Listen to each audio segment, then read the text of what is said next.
Això és El Sexy, un podcast on parlem de sexualitat i ho fem sense tabús, amb criteri i també amb professionals i sense judicis. Jo sóc la Maria Lara, això és El Sexy i enguany estrenem temporada i estrenem format amb videopodcast gràcies al Centre Jove de Salut Sexual i gràcies també a la factoria del podcast. Sex, sí. Digues sí a gaudir de la sexualitat lliurement. El podcast guanyador dels Premis ERA 2024 de Periodisme i Comunicació. I avui obrim el debat, aquest primer debat de temporada, ho fem amb les nostres convidades, amb l'Arantxa Hidalgo, que ella és psicòloga, sexòloga i també terapeuta de parelles, i també amb la Maria Margalejo, que ella és professora i també sexòloga del Nemesis Sexologia. Avui comencem parlant del cos, del plaer i de les emocions, que al final està tot connectat. Noies, benvingudes. Hola, Maria. Arrenquem temporada amb aquest tema tan interessant. Vull que parlem perquè sí que és un tema, no? Normalment, quan habitualment parlem de sexualitat, desvinculem, no? Directament el que és el cos, la ment, no? d'aquesta pràctica o d'aquest concepte, però el cert és que està molt relacionat, està interconnectat. La primera pregunta que us vull llançar és per què ens costa tant conèixer el nostre cos i quina és la barrera que ens trobem, sobretot quan som joves i a mesura que anem creixent. Saps que penso que realment com a l'etapa de l'adolescència més o menys és com que estem construint la nostra pròpia autoimatge, no? Llavors penso que ja a nivell social, així com generalitzat, però que és una problemàtica molt recurrent el fet de només connectar amb el nostre propi cos en el sentit de la imatge que jo dono, no? La imatge que vull donar, com les persones em perceben a mi, quin és el meu aspecte físic, no? Aquí entrem a parlar d'inseguretat, complexes, no? Autoestima baixa probablement, però per contra no connectem amb el nostre propi cos en el sentit d'escoltar els seus ritmes, com estic, què és el que sento, com em veig, no? Al final el nostre cos la majoria de vegades ens parla i a vegades quan l'escoltem, no? Pues, finalment acaba cridant de dir estoy aquí y esto no está yendo bien, però estem com super desconnectats i desconnectades en aquest sentit. No sé si coincidiràs. Un exemple que ara se'm venia al cap, no? Quan estem a l'aula amb les nenes, que parlem de menstruació, entrem a pubertat, i passa una cosa curiosa, és quan parles de productes menstruals, els preguntes, no? Vinga, noies, nois, quins productes coneixeu? El primer que surt normalment és el Tampax. O sigui, ja no ni tampó, o sigui, ja tenim com associada la marca, no? Tampax. I després quan tu els expliques que abans de posar-te un tampó, igual has d'autoexplorar-te, perquè clar, has de saber en quin punt tu notaràs el tampó o no, o si te l'estàs col·locant bé, o per contra, malament, no? I quan els dius com funciona, és com que posa una cara de fàstic de o sigui, he d'introduir alguna cosa dins del meu cos per veure... Sí, però per contra ho fan, no? El problema és que no ho fan. O sigui, ens posem el tampó, però sense abans haver-nos autoexplorat. Clar, i aquí ve el problema a vegades de que no ens ho col·loquem bé, que després la vagina doncs, podem patir algun tipus de disparèunia, que pot derivar en un vaginisme, que no fa falta que sigui a través de la penetració dins de les relacions, no? Que pot ser amb un simple tampó. Llavors, és important el fet de donar informació i que puguem afegir el que connectem amb el nostre cos, que al final ens crida. O sigui, si ens parla i no escoltem, el cos ens crida. I al final, deixa'm afegir amb això, Maria, que moltes vegades ens hem trobat, no? Potser en el nostre entorn o potser hem sentit, no? Nosaltres que tenim aquest vincle amb les noies i que al final parlar de menstruació és algo normalitzat. Precisament hi ha dones, hi ha noies, no? Que han tingut aquest problema, que potser no han tingut aquest primer vincle, aquest primer contacte, no? Conscient amb què és un tampó i com es fica, i al final és el que diu, acabes desenvolupant, no? Potser una por a potser la penetració o potser la introducció tan simple d'un Tampax, no? De fet, la copa o el tampó, quan estem a edats entre els 12, 13, 14, no el recomanem. O sigui, pel simple fet de que no coneixes el teu cos, igual que quan tens potser 15, 16, que ja trenques una mica més els tabús, també perquè comencen les primeres relacions sexuals, no? Ja comences a veure tot d'una altra manera, que no hauria de ser d'aquesta manera, no? Que primer has de ser tu, conèixer-te tu i després ja les relacions. Però sí que és cert que per com ho tenim naturalitzat i normalitzat, sembla que quan arribem a les relacions després ja sí coneixem més el nostre cos. És que el punt també és aquest. Al final, connectant amb el que deies tu abans, és el sentit de que genera molta repulsió, però al mateix temps penso, si ara, i això hi havia un estudi que de fet ho demostrava, no? Que si ara jo agafo el meu ull i faig una foto i el col·loco amb 100 ulls diferents, doncs igual, el meu ull, el teu, Maria, o el teu, sí, i sabré reconèixer quin és el meu ull. En canvi, si ja no et dic 100 ulls diferents, et dic 10 vulves diferents o 10 penes diferents, la gent no sap reconèixer. No, i de fet és més comú normalment amb el tema de la vulva que no amb el penis. El penis és diferent. Però, per norma general, és com que la gent no sap reconèixer. Jo si em fessin una foto de la mà, jo sabria dir que tinc una pica aquí, no? I si la tingués a la vulva, doncs igual em costaria... Sí, això és el que em trobo justament a la consulta, no? Que hi ha molta gent que és com, vale, agafa un mirall i mira't, i per què m'he de mirar? I per què no t'has de mirar? No et mires al mirall? No? Cada matí quan ens aixequem, anem a rentar-nos la cara, ens mirem al mirall.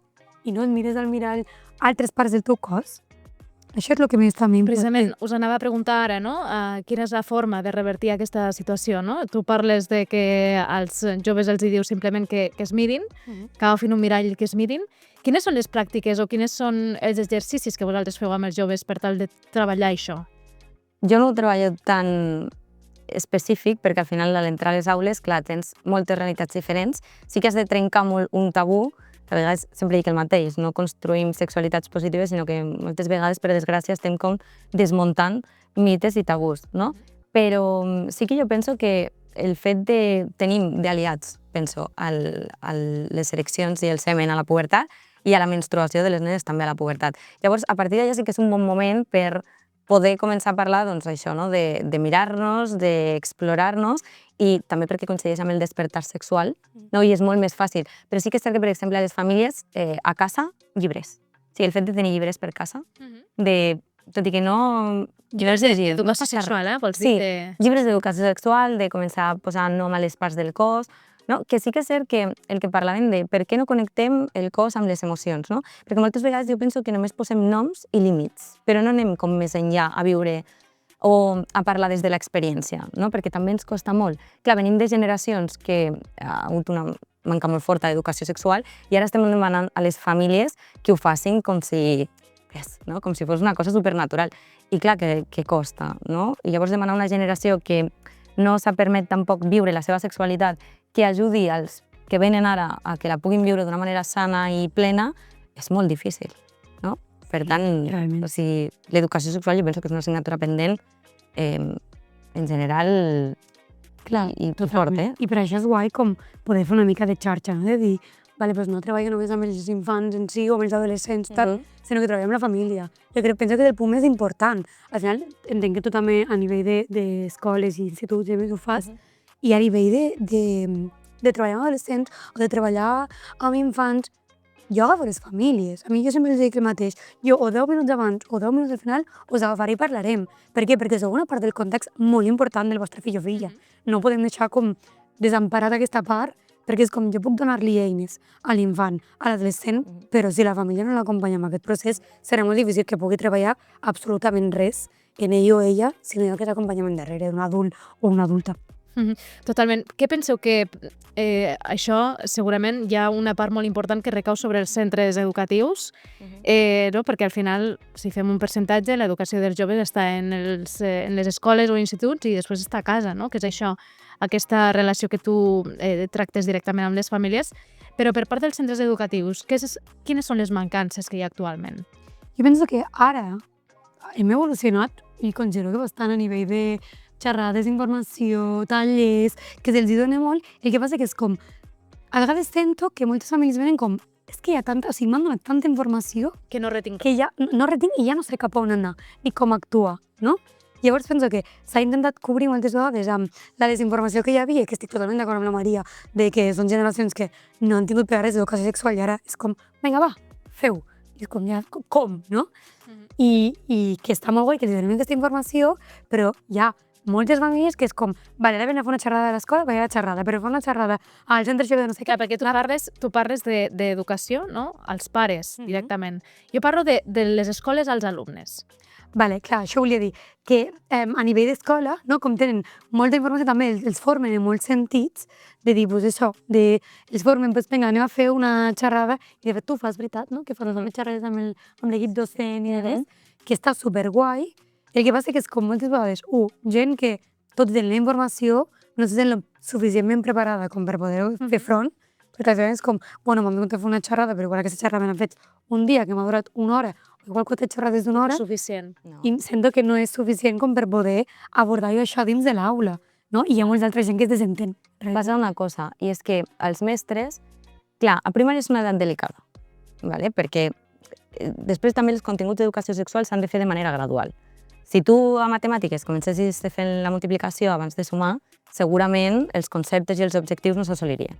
Llavors, què passa als centres educatius? Primer hi ha una manca de temps i hi ha una mancança de recursos també, no? Al final no podem parlar de que els mestres facin una educació sexual quan no se'ns ha format des de la universitat per fer una bona educació sexual. Primer perquè no tens les eines, després perquè tampoc és la teva responsabilitat, no? Si no pots assumir-lo com a professional és molt difícil que puguis fer bé la teva feina. Llavors, què passa amb els centres educatius? Bueno, que sí que estem professionals externs vinculats, sí que hi ha un programa de la Generalitat de Salut i Escola, programa que funciona molt bé, i que pot ser complementari doncs, a formacions que fem externes i que funcionen dins dels centres educatius. Però és cert que amb 2-3 hores al curs, un cop un pare em va preguntar, Maria, com podem explicar que cada cop feu més coses, no? I cada cop és com que anem enrere amb l'educació sexual. Jo li vaig preguntar, quant temps passa el teu fill o filla amb la pantalla? Quan? 2 hores al dia? Més o menys quan arriben a l'adolescència? Quantes hores entro jo a l'aula? 2 al curs? 2 hores al curs? I ja està. I no parlem de res més a nivell d'educació emocional, d'educació sexual. Llavors, clar, o sigui, no estem construint sexualitats positives, és impossible. Entrem i desmitifiquem, però a partir d'allà heu de construir vosaltres. I si des de casa no es pot o des del centre educatiu falten recursos i temps, és molt difícil que puguem parlar d'una educació sexual plena. La veritat és una falta de recursos, no? I que es aborda des de la infància, en realitat. Vull dir que la primària és una etapa complicada perquè hi ha molta gent que te pot parlar sobre sexualitat perquè sembla com si els parles de sexualitat és que tindran relacions sexuals. I és com, no, en realitat com pot ser molta prevenció. I jo ja no et dic primària, jo et dic infància. O sigui, jo de veritat penso que, i ara sé que és com molt idealista igual, però penso que l'educació sexual hauria de ser curricular. O sigui, hauria d'estar dins del currículum per tal que es pugui abordar bé. Perquè al final és algo que, o sigui, des de l'etapa de la infància fins la part de la bellesa, totes les persones passen per la sexualitat i s'ha d'abordar. I si s'aborda des de l'escola de forma curricular, no és el que diu ella, passarà de ser 2 hores al curs a ser una assignatura que ells i elles tindran al seu abast per poder tenir els coneixements, per poder marcar límits, per poder ficar equips de necessitats i, ostres, canviaria una barbaritat. El currículum de primària apareix, o sigui, el fet de treballar l'educació sexual als centres educatius. El que passa que tornem al mateix punt. Si amb parades concretes, no? Clar, i després sense formació als mestres. O sigui, si no es formen els professionals és impossible que facin una bona educació sexual. Però ni una bona educació sexual, ni una bona educació emocional, etc. És a dir, jo penso que al final recursos o professionals com nosaltres, que som externes i que podem entrar en un moment puntual, és una figura molt interessant perquè també t'ajuda a crear espais de debat o espais de confiança que no t'està fent l'educació sexual una figura referent per tu. Perquè, clar, el tutor-tutora molts cops s'associa a la família, no? A una figura de respecte, que està una mica... No? Sí, d'autoritat, correcte.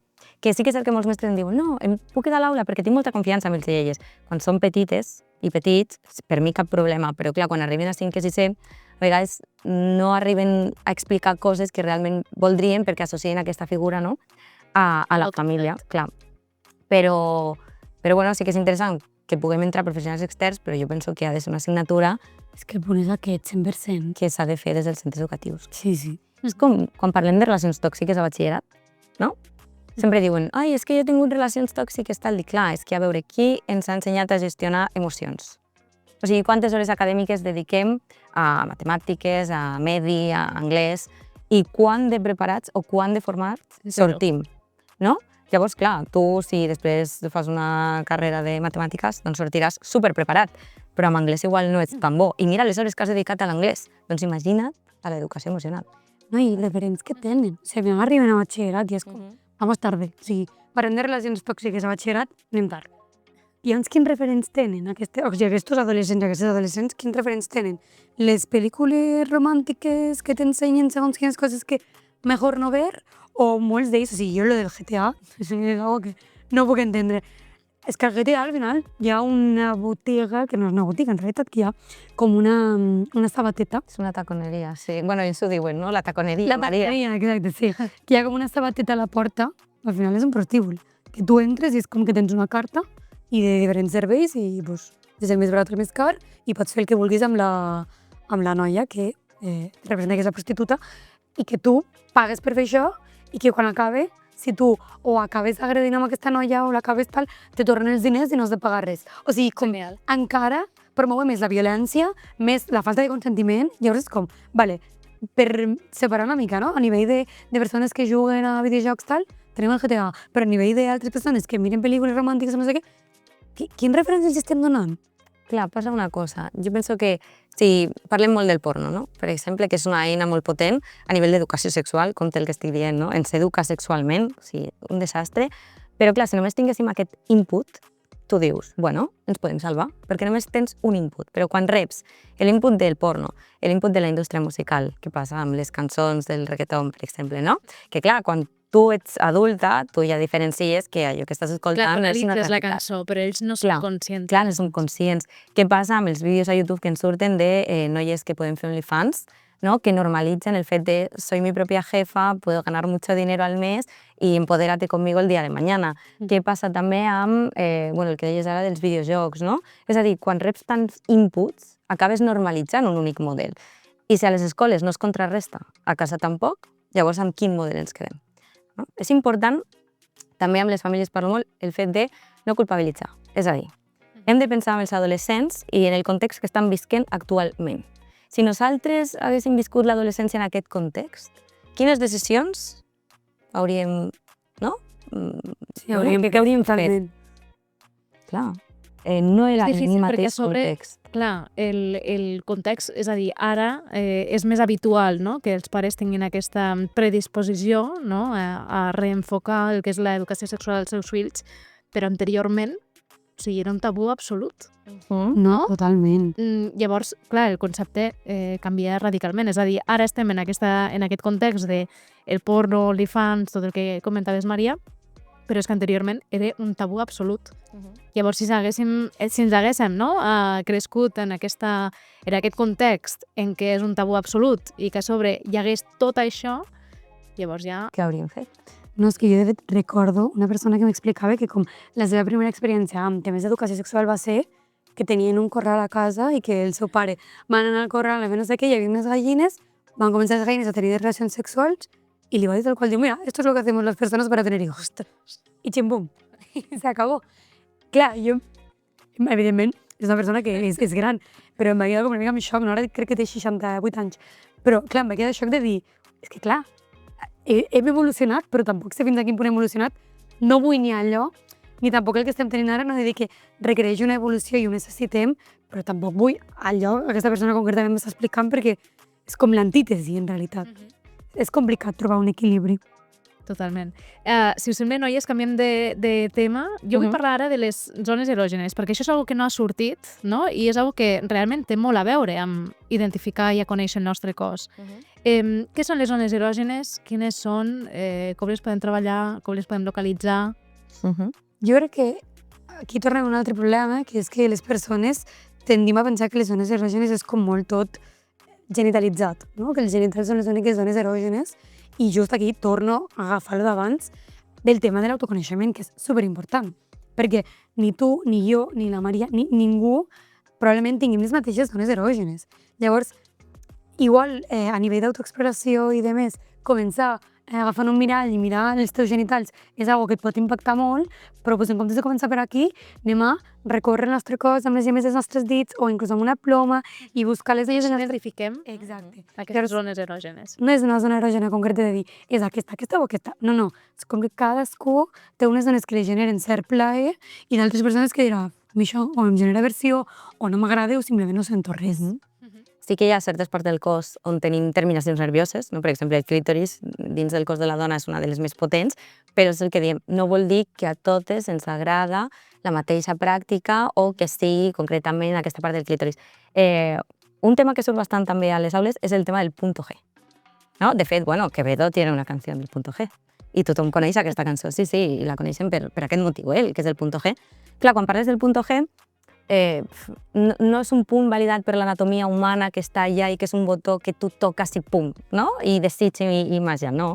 És a dir, les zones erògenes al final dependran de la persona, de qui toca aquesta part del cos, molt important, de la situació que estiguis visquent en aquell moment i de l'emoció que et desperti, no? És a dir, al final les zones erògenes o el desig no és algo concret, no és algo immòbil, és algo que flueix i que has de descobrir quines són les teves, com deia l'Arantxa. És que si tens vergonya o estàs incòmode o no, és com tot una mica de dir, és que el context t'ha d'acompanyar, perquè si tu vas allí i estàs tens o tensa, com ui, això em fa molta vergonya, no vull, doncs evidentment, segurament, aquella zona, per molt erògena que sigui, quan tu estiguis a soles, després quan estàs acompanyada o acompanyat, no serà erògena, perquè hi haurà tensió, perquè hi haurà nervis, perquè te farà molta vergonya, perquè llavors no ajudarà a que aquella zona que tu coneixes com erògena, en aquell moment... I que no podem pretendre, no?, que les mateixes zones erògenes que nosaltres tenim siguin les mateixes que la nostra parella o que la nostra parella sexual, que sí. Llavors és molt important el concepte de ens hem de descobrir, hem de conèixer el nostre cos, ens hem d'entretenir a voler conèixer-lo.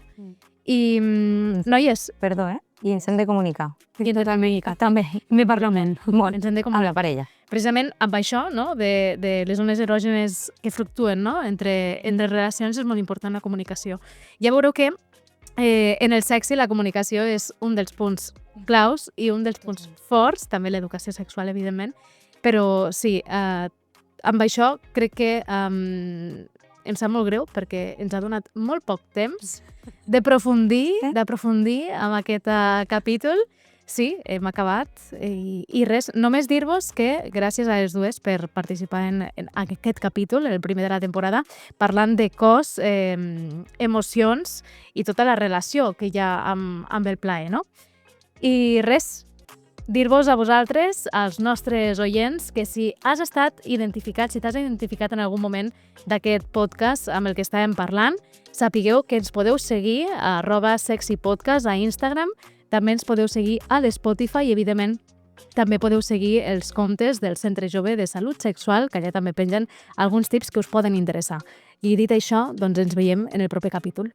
Que vagi molt bé.